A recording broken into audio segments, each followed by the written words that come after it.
మన hair cut complete అయ్యాక చిన్న షాపింగ్ చేసుకుని ఐస్ క్రీమ్ పార్లర్కి అయితే వెళ్ళిపోయాం. ఇక్కడ హైదరాబాద్ ఆప్రికాట్ డిలైట్ దొరుకుతుంది అనగానే ఆవేశంగా కొనేసాను. టేస్ట్ మాత్రం చెత్తలా ఉంది.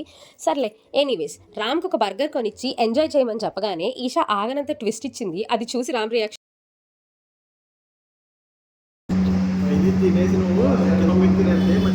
బర్గర్లో బన్ లేదని బాధపడుతున్నాడు. మొత్తం ఈషాయే తినేయడానికి సిద్ధపడింది.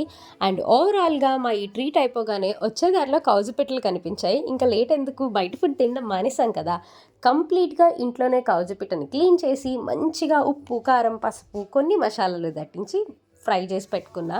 వీకెండ్ అనేటప్పటికి మేము బయట ఏం తినడానికి ప్రిఫర్ చేయం. మ్యాక్సిమం అన్నీ ఇంట్లోనే కుక్ చేసుకోవడానికి చూస్తాం.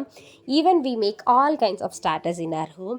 అండ్ లాస్ట్కి మా డే అయితే ఈ మంచి కౌజు పిట్ట ఫ్రై తినేసి ఎండ్ చేసేసాం. You can see, healthy food తినాలి అనుకోవడం ఓకే, బట్ జంక్ కూడా హెల్దీగా తినాలనుకునే బ్యాచ్లో మే ఒకళ్ళు.